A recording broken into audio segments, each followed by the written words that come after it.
नमस्कार दोस्तों, आज हम लोग फ्रांस की एक इम्पोर्टेंट रिवॉल्यूशन की बात करने जा रहे हैं जो है फ्रेंच रेवोल्यूशन।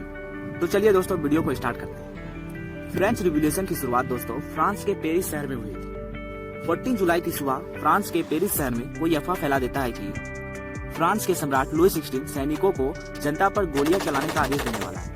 इस खबर को सुनकर पेरिस की जनता लुई 16 के अगेंस्ट खड़ी हो गई। जनता ने अपना विरोध दिखाने के लिए सरकारी दफ्तरों को लूट लिया और बास्तिल के किले के जेल को तोड़ दिया। जेल टूटने से सारे कैदी बाहर आ गए। हालांकि दोस्तों जेल में कैदियों की संख्या केवल 7 थी। जनता ने यहाँ से काफी हथियारों की भी लूट की और हथियारों की लड़ाई में बास्तिल का कमांडर मारा गया। तो ये सब कैसे और क्यों हुआ, यह जानने के लिए हमको जाना पड़ेगा दोस्तों 18वीं सेंचुरी में। तो चलिए वीडियो में आगे बढ़ते हैं। 1774 में फ्रांस का किंग लुई 16 बनता है। इस वक्त लुई 16 का एज केवल 20 ईयर्स था।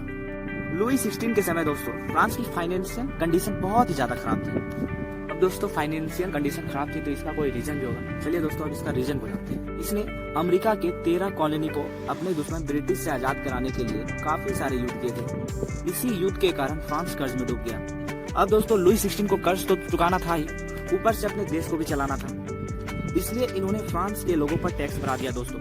अब दोस्तों उस समय के फ्रांसीसी समाज की बात कर लेते हैं। दोस्तों 18वीं सेंचुरी में फ्रांस की समाज 3 हिस्सों में बटा हुआ था। First state, second state and third state. First state में क्लर्की आते थे, यानी जो चर्च में काम करते थे। सेकंड स्टेट में नोबिलिटी आते थे, यानी जिसमें राजाओं का परिवार आता था। और थर्ड स्टेट में दोस्तों बचे हुए सारे लोग आते थे, जैसे बिजनेसमैन, वकील, किसान, कारीगर, मजदूर, ये सभी आते थे।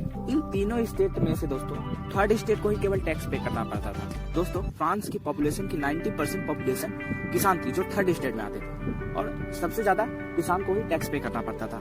ये किसान बस नाम के किसान होते थे, क्योंकि इसके पास खुद की जमीन भी नहीं होती थी। बहुत कम किसान ऐसे थे जिनके पास जमीन था, नहीं तो सारे जमीन तो फर्स्ट स्टेट और सेकंड स्टेट के लोगों के पास था।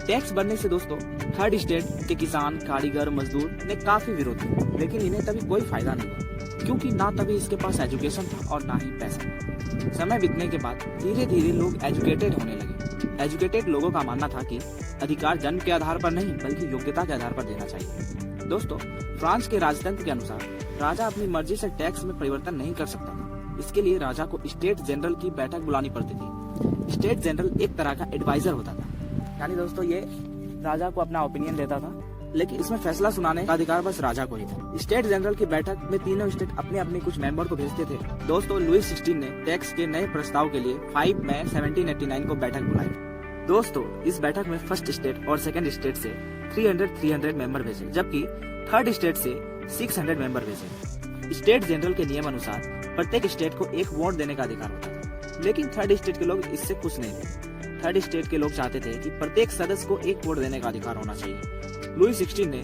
थर्ड स्टेट के इस प्रस्ताव को मानने से इनकार कर दिया, जिससे थर्ड स्टेट के लोग नाराज होकर सभा से बाहर निकल गए। फिर यही थर्ड स्टेट के लोग 20 जुलाई को वर्साई के टेनिस कोर्ट में जमा हुए और यहाँ उन्होंने अपने आप को नेशनल असेंबली घोषित कर लिया और शपथ लिया कि हम जब तक कोई ऐसा संविधान नहीं बना लेते जो राजा के पावर को लिमिटेड कर दे, तब तक यह असेंबली भंग नहीं होगी। दोस्तों दूसरी तरफ फ्रांस में कड़ाके की ठंड पड़ रही थी और इसी वजह से फ्रांस की अधिकतम फसल मारी गई और फ्रांस में भूखमरी छा गई। दोस्तों भूखमरी इतनी ज्यादा बढ़ गई थी कि लोगों ने दुकानों से खाने पीने की चीजों को छीन लिया। इस खबर को सुनकर राजा ने सैनिकों को शहर में घुसने का आदेश दे दिया। इस वक्त गाँव में अफवाह फैली थी कि राजा ने किसानों के फसल को बर्बाद करने के लिए बाहर से कुछ लोगों को बुलाया है। इस खबर को सुनकर लोगों ने अनाज भंडारों को लूट लिया, टैक्स संबंधित सभी दस्तावेजों को जला दिया और बास्तिल के किले पर धावा बोल दिया। तो राजा ने प्रजा के इस विद्रोह को देखकर फाइनली नेशनल असेंबली को मान्यता दे दी। दोस्तों मैंने आपको पहले ही बताया है कि नेशनल असेंबली राजा के पावर को लिमिटेड करना चाहती थी। तो फाइनली दोस्तों 4 अगस्त 1789 की रात को नेशनल असेंबली ने एक ऑर्डर पास किया, जिसमें फर्स्ट स्टेट के लोगों से कहा गया कि आप चर्च के नाम पर जो जमीन लिए हैं उसे वापस कर दें, और इसी तरह नेशनल असेंबली ने धार्मिक कर को भी समाप्त कर दिया, जो थर्ड स्टेट के लोगों से धर्म के नाम पर लिया जाता था। नेशनल असेंबली के इस ऑर्डर के पास करने से सरकार को 20 अरब लिब्रे का प्रॉफिट हुआ। दोस्तों नेशनल असेंबली जो संविधान का निर्माण का काम कर रही थी, उससे नेशनल असेंबली फाइनली 1791 में पूरा कर लेती है। इस संविधान ने राजा के पावर को लिमिटेड कर दिया और इसके पावर को 3 हिस्सों में बांट दिया, लेजिस्लेटिव, एक्सिक्यूटिव और जुडिशरी। लेजिस्लेटिव जो कानून बनाती थी, एग्जीक्यूटिव जो कानून को लागू करती थी यानी देखती थी कि कानून फॉलो हो रही है या नहीं, जुडिशरी जो रूल्स फॉलो नहीं करता था उसे सजा देने का काम जुडिशरी करती थी। दोस्तों ये जो कॉन्स्टिट्यूशन बना था इसके द्वारा ऐसे लोगों को वोट देने का अधिकार था जो मेल हो, जिसकी एज 25 ईयर्स से ज्यादा हो और जो 3 दिन के मजदूरी के बराबर टैक्स पे करते। दोस्तों इस समय फ्रांस की पॉपुलेशन 2.8 करोड़ थी, जिसमें से केवल 40 लाख लोगों को ही वोट डालने का अधिकार था और जो 40 लाख लोगों को वोट डालने का अधिकार था उसे एक्टिव सिटीजन कहा जाता था और जिसे वोट डालने का अधिकार नहीं था उसे पैसिव सिटीजन कहा जाता था। दोस्तों पैसिव सिटीजन में फीमेल, बच्चे और 25 ईयर्स से कम एज वाले मेल आते थे। इस कॉन्स्टिट्यूशन ने फ्रांस के लोगों को बहुत सारे राइट्स दिए थे। तो दोस्तों अब फ्रांस कॉन्स्टिट्यूशनल मोनार्की बन गया था। अब दोस्तों थोड़ा हम लोग लुई 16 की बात करते हैं। क्या लुई 16 इस कॉन्स्टिट्यूशन से खुश थे? तो इसका जवाब होगा दोस्तों नहीं। लुई 16 इस कॉन्स्टिट्यूशन से बिल्कुल खुश नहीं थे, क्योंकि ये नहीं चाहते थे कि उनका पावर लिमिटेड हो जाए। दोस्तों 1791 में जो कॉन्स्टिट्यूशन बना था इसमें अमीरों को ज्यादा महत्व दिया गया था, जबकि गरीबों को कम महत्व दिया गया था। तो लोगों ने अपनी आवाज नेशनल असेंबली तक पहुंचाने के लिए पॉलिटिकल क्लब बनाए। पॉलिटिकल क्लब्स में अलग अलग विचारों के लोग अपने ओपिनियन देते थे ताकि उनकी बात पर गवर्नमेंट ध्यान दे और उनकी डिमांड को पूरा कर सके। तो ऐसा ही एक पॉलिटिकल क्लब जैकोबिन क्लब था। इस क्लब का लीडर रोबेस्पियरे था।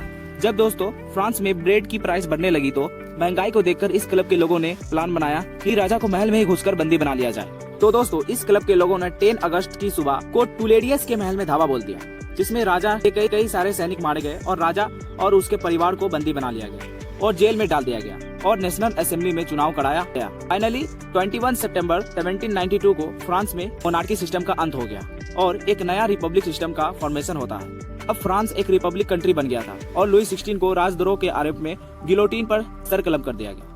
गिलोटीन की बात करें तो दोस्तों इंडिया में जिस तरह किसी व्यक्ति को मौत की सजा दी जाती है तो उसे फांसी में लटका दिया जाता है, उसी तरह पहले जब फ्रांस में किसी व्यक्ति को मौत की सजा देना होता था तो उसका सिर काट दिया जाता था और जिस यंत्र से सिर काटा जाता था उसे गिलोटीन कहा जाता था। देखिए दोस्तों गिलोटीन कुछ इस प्रकार का दिखता है। अब दोस्तों अपने टॉपिक पर आते हैं। अब जो जैकोबिन क्लब की सरकार बनी थी यानी रोबेस्पियरे की सरकार, वो क्या करने लगी कि जो भी गणतंत्र के खिलाफ बोलता, चाहे वो उनकी पार्टी का ही क्यों ना, उसे बंदी बना लिया जाता था और उस पर मुकदमा चलाया जाता था और दोषी पाने पर गिलोटीन से सर कलम कर दिया जाता था। दोस्तों नेशनल असेंबली में यह बात तय हुई थी कि दास प्रथा को खत्म कर दिया जाए, पर ये नहीं हुआ। ऊपर से रोबेस्पियरे के सरकार ने चर्चों को बंद कर दिया और उनके भवनों को दफ्तरों में बदल दिया। रोबेस्पियरे के कारनामों से उसके समर्थक भी उनका विरोध करने लगे। तो फाइनली इसके साथ भी वही हुआ जो सबके साथ हुआ था। इसे जुलाई 1794 में जुडिशरी ने दोषी बता दिया और अगले ही दिन उसे गिलोटीन पर सर कलम कर दिया गया। अब जो अमीर लोग थे इन्होंने गवर्नमेंट की पावर को अपने हाथ में ले लिया। फिर इसके बाद एक नया कॉन्स्टिट्यूशन बना और इसमें अमीर लोगों को ही वोट देने का अधिकार दिया गया।